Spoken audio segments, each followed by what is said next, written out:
순국맘의 책으로 읽는 인간심리, 이번 시간에는 기본적 귀인 오류에 대한 내용입니다. 자, 여러분 한번 생각해 보세요. 여러분의 이제 동생이 있다고 생각해요. 해보세요. 자, 이 동생이 이웃 중학교 애들한테 괴롭힘을 당하고 있는 상황이에요. 그럼 어떻게 하시겠어요? 친구들이 이렇게 얘기하겠죠? 나쁜 놈들은 가서 혼내줘야 돼요. 네, 맞아요. 그러다가 이제 이웃 중학교 학생들에게 크게 싸움이 벌어졌다고 칩시다. 그러면 올레가 싸움을 좋아해서 이웃 중학교 학생들과 싸운 걸까요? 여러분들은? 말도 안 되죠? 네, 동생이 괴롭힘을 당하니까 싸우기 싫어도 싸워야 한다고 이구동성으로 얘기할 겁니다. 당연해요. 그럼 다른 예를 한번 들어볼까요? 어떤 자동차가 시내 한가운데를 조금 빠른 속도로 달리고 있었습니다. 앞차에 막히면 차선을 요리조리 바꿔가며 달렸어요. 이유가 뭘까요? 그 사람은 성격이 아주 급한 사람이 아닐까요? 아니면 운전 습관이 아주 나쁜 사람 같아요. 뭐 이렇게 얘기할 수도 있겠죠. 맞아요. 그럴 수도 있어요. 그러면 그 운전자가 여러분들이라면 어떻게 생각하겠습니까? 맞아요. 바쁜 일이 있겠죠. 이렇게 생각하겠죠. 그리고 빨리 병원에 가야 한다거나 중요한 약속에 늦었다거나. 맞습니다. 자, 우리는 방금 어떤 사람이 왜 그렇게 행동했는지 원인을 찾아보았습니다. 이렇게 이제 어떤 행동의 원인을 찾아보는 것을 귀인이라고 해요.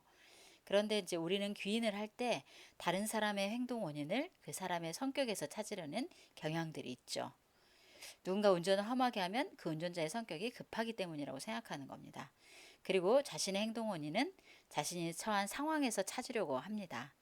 동생이 괴롭힘을 당하니까 어쩔 수 없다거나 급한 일이 있어서 그랬다고 그렇게 생각하는 것이죠.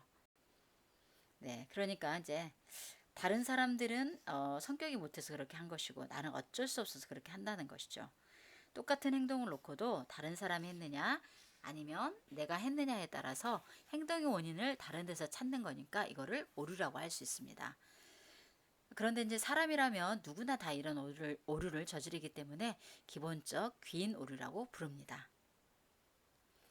자, 생각해 보시면 그런데 이제 사람들 그렇게 얘기하죠. 그러니까 못된 사람이 못된 짓을 하는 것은 당연하지 않나요?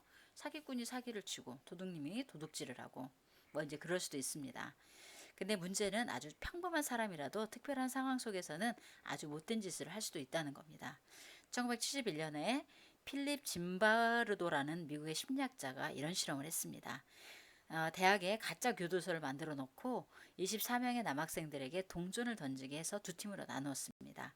한 팀은 간수 역할을 하고 다른 한 팀은 재수 역할을 하겠죠. 재수팀은 재수복을 입고 발목에 사슬을 찾고 간수팀은 선글라스 끼고 나무 곤봉을 들었습니다. 첫째 날에는 간수와 재수 모두 실험을 심각하게 받아들이지 않았습니다. 빈둥거리면서 각자의 역할을 열심히 하지 않았죠. 그래서 짐바르도는 간수에게 호각을 불어 규칙적으로 재수를 깨우게 하고 재수의 수를 세게 했습니다. 재수들에게는 각자 자기 번호를 복창하겠죠. 그러자 시간이 지나면서 간수들은 더 엄격해지고 난폭해졌어요. 규칙을 어기는 죄수에게는 팔굽혀펴기를 시키거나 독방에 가두었습니다. 또 둘째 날 아침 죄수들은 더 이상 못 참겠다는 듯이 매트리스로 감방에 바르게이트를 치고 간수들에게 소리를 질러댔어요. 그러자 간수들도 한 감방 안으로 제수들을 몰아넣었어요. 그리고는 제수들의 옷을 벗기고 침대를 빼앗고 욕을 해댔죠.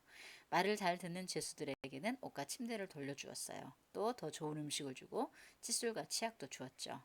날이 갈수록 간수들은 진짜 간수처럼 변해갔고 제수들은 진짜 제수들은 변해갔습니다. 간수들은 더욱더 폭력적으로 변해갔고 제수들은 불만을 터뜨리면서도 간수들이 시킨 온갖 말도 안 되는 지시를 따랐어요. 자기가 원하면 실험을 중단할 수 있다는 사실도 잊어버린 것 같았습니다. 실험을 지켜보던 짐바르도 학생들은 상황이 얼마나 큰 힘을 발휘하는지 보고 깜짝 놀랐습니다. 그런데 상황이 짐바르도마저 바꿔놓았어요. 짐바르도는 몇몇 재수가 탈옥하려 한다는 소리를 듣고 실험 장소를 진짜 교도소로 바꿀 생각도 했다고 합니다. 며칠 뒤 짐바르도의 여자친구가 짐바르도를 찾아왔어요. 그리고 이 실험 장소를 직접 보고는 깜짝 놀랐습니다. 재수들이 생활을 진짜 재수들보다 더 끔찍했기 때문이에요.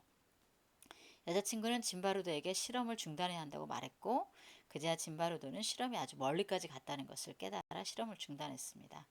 실험을 시작한 지 겨우 엿새째 되는 날이었습니다.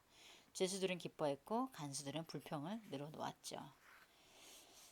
네, 실제로 이거 미국 이제 스탠퍼드 대학에서 했던 실험인데요. 다른 대학에서도 이와 비슷한 실험을 했는데 똑같은 결과가 나왔다는 거예요.